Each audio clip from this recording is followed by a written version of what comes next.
High schools all across the country are facing historically high dropout rates. As bad as this is for all kids, this failure falls disproportionately on the shoulders of African American boys. Public education, once the great leveler, is failing black boys at a rate that by any measure has now reached crisis proportions. The question is, will all Americans be willing to do what it takes to change this reality? Somebody tell me what M stands for. I think in many ways, black males become America's litmus test.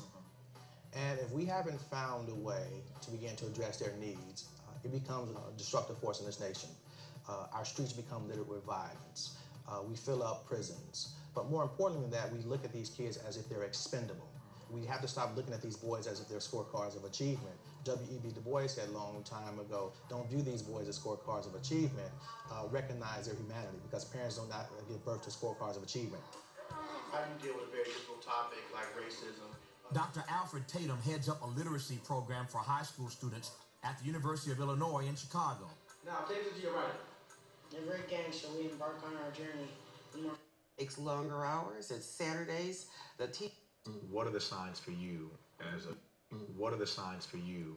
On the call of duty. And we're just looking for those who are committed, who want to do this challenging work and can get results. We form major relationships with our young people. Principal William Wade is one of Philadelphia's top educators. The focus on each individual child is different than what you see across the country. Let me cut in. Where black boys are concerned specifically, what are the signs for you as a leader, as an educator, as a principal, that teacher X, Y, or Z isn't really ready to deal with this particular contingent? Well, the early warning indicators for me, first of all, African-American males are very intimidating to some people because of the things, the baggage that they bring through the front door. It causes them to act out in classes when they are falling behind academically. The easiest thing to do is to run a young man out of your classroom or run him out of your school. But the true work, the true gist of our work as educators, how can we work with this young person to improve their learning, which I challenge all my teachers to do. But when some teachers held grudges with these young men because of some baggage that they brought in. They were victims. They were victims of society.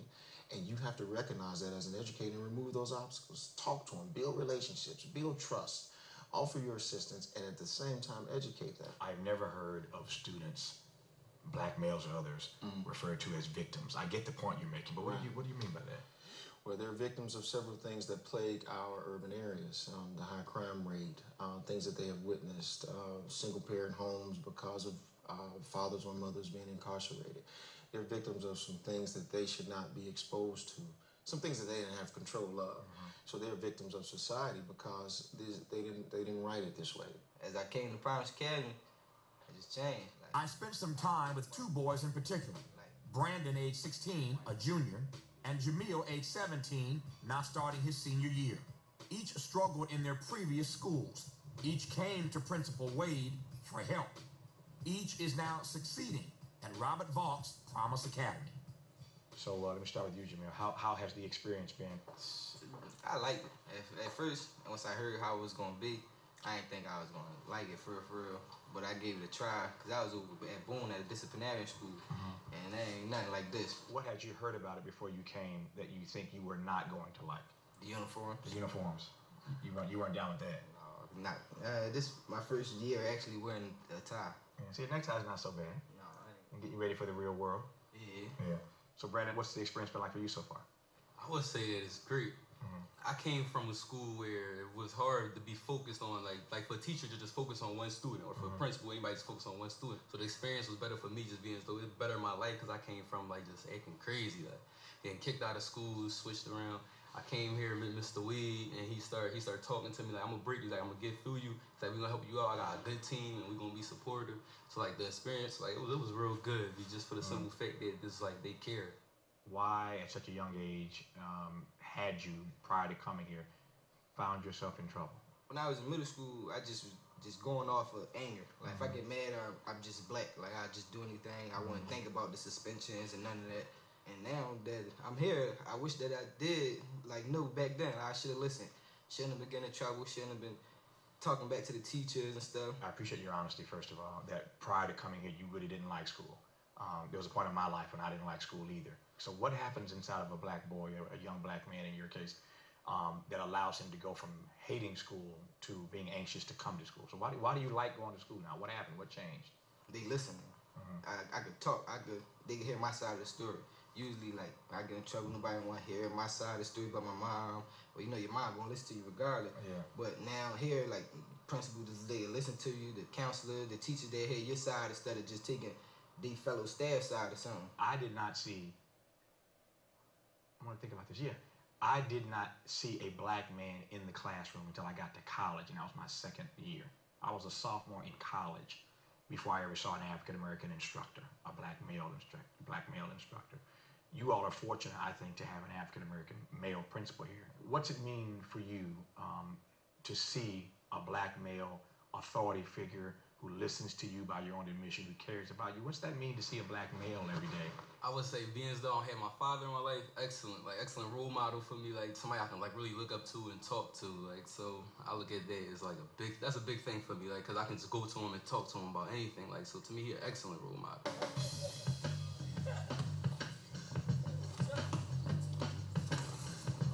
On a hot Saturday morning, I met up with Jamil on a basketball. You go somewhere, you got to hang with folk who are going somewhere. Because you're trying to go somewhere and everybody around push you to get you there. Exactly. For now, Jamil and Brandon are getting the chance they and every kid in America deserves. The question is, can we replicate this success on a mass scale and reduce the dropout rate? Why does one have to fight so hard, struggle so hard to educate inner city youth? Why the fight? The fight is aligned with resources, and right now we're living in a time when we don't have a good record. But these programs are working. This particular student is destined for greatness. It's tough to be placed in a leadership role nowadays in these types of movements. You have to be proven, and you have to show a dedication to the success of young people. And I do, and I'm a hybrid.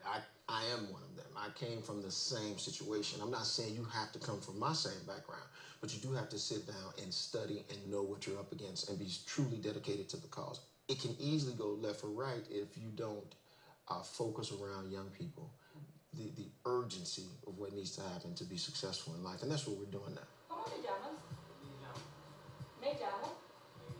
Brandon.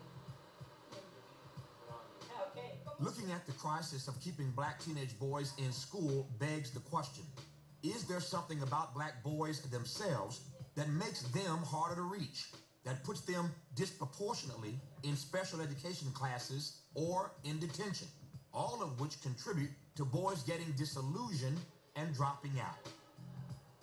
Dr. Jawanza Kanjufu has been looking at this very question for more than 2 decades now. He works with various schools around the country, including Urban Prep Charter School in Chicago, and says educating boys all comes down to literacy. Unfortunately, 80% of the children placed in special ed are not there because of ADD or ADHD. They're there because of a reading deficiency. And part of the problem is that girls and boys mature at different levels. And our school system expects white and black boys to learn how to read at the same time as girls. And if boys can't do that, then the alternatives are remedial reading, special education, and eventually to drop out. So I think, Tavis, the million-dollar question for this century, for this decade, is the issue of literacy. Well done. Are American schools in a position to teach black boys in particular how to read? You learn to read and kindergarten. Because, for example, there's a stat that's frightening. If a child has not mastered reading by 1st grade, they have less than a 20% chance on class was accepted to college. Both President Obama and Secretary of Education Arnie Duncan praised urban prep, but recently there's been a backlash because the overall test scores for 11th graders were not significantly higher than other public schools in Chicago. But for those who support what urban prep is trying to do, like Dr. Jawanza Kanjufu, the issue goes far beyond what test scores can measure to broader issues. Are students being given the tools they need to learn and reason on their own? And are they seeing examples of positive male role models who can help shape their lives? What you're raising now really are cultural issues, and whether or not our public school system is culturally competent to teach black boys. Urban prep, other schools like it in this country, are almost singularly focused on that, and they know how to do it well. But is our school system in this country culturally competent enough to teach black boys? 83% of America's teachers are white and female. Only 1% are African American male. Only 6% are African American. So literally a black boy could never experience a black male teacher. Not true here at Urban Prep. Two things. First, best thing that happened to you this year and your number one goal for next year. Good skills that help you take a test, and next year, my goal for next year is stay above 3.0 and stay consistent. Be more attentive as a student. My goal for next year is to talk more and participate in class. Very good. Good goal. So I get on the A team? In defense of white females, though, it is not the race of the teacher nor the gender. It's expectations, time on task, and classroom management. I love that most of you are very focused, not calling out. Thank you very much. But if you have boys who are having challenges at home, I mean, only 28% of our children have their fathers in the home, a lot of issues with regards to parenting. Those schools like Urban Prep that are successful, it has become more than a job. It's almost like a ministry. It's a mission. And in fairness to teachers, not all teachers, white and black, are willing to make that commitment. Dr. Kunjufu advises hundreds of schools in low-income neighborhoods across the country and sees criteria that should be replicated. Those schools are well above the national average. And what they have in common, they have a principal who's the instructional leader. Their curriculum is culturally relevant. Their pedagogy is congruent with children's learning styles. They've been able to harness negative peer pressure and turn it into cooperative learning. Those best practices work. And that's the scholarship for this. For this senior class. 3 million. 2,000. Wow. Bryce is one of the boys benefiting from those best practices. All yours. Unpack what he brought to Urban Prep, and you get a familiar story. I always in trouble, not getting good grades. Mom always had to come up to the school. Came to Urban Prep, changed my life really. Started getting good grades, helped me become a more intelligent man, seeing the future, wanting to go to college and becoming successful. I'm fascinated as to the work these schools do to turn the lives around of these young black men, but I'm even more curious as to why you were getting in trouble and what that was about before you got to Urban Prep. So why were you constantly in trouble? Why you got your mama coming to school all the time, Bryce? I believe it was the girls. The girl, okay. That's a good answer now. Yeah. Urban Prep and being unapologetically Urban Prep is folks know what we're about and people come to us. So we end up, it's the thing that's going to save every single boy in the country. But certainly I hope we're a model for what can happen and what is possible. What's the first thing that you do before you do anything? I think it's essential that these guys have a diversity of positive black male role models in their lives. And Urban Prep, we don't do any race-based admissions of our students. We don't do any race-based hiring practices at all.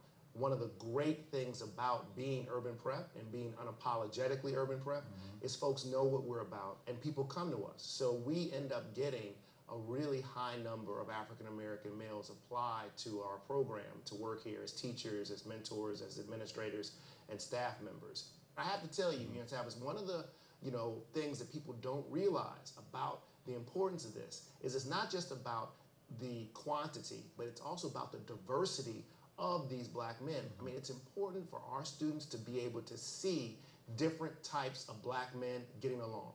I mean, I say that a lot, and I don't think people really get it. So often, we see black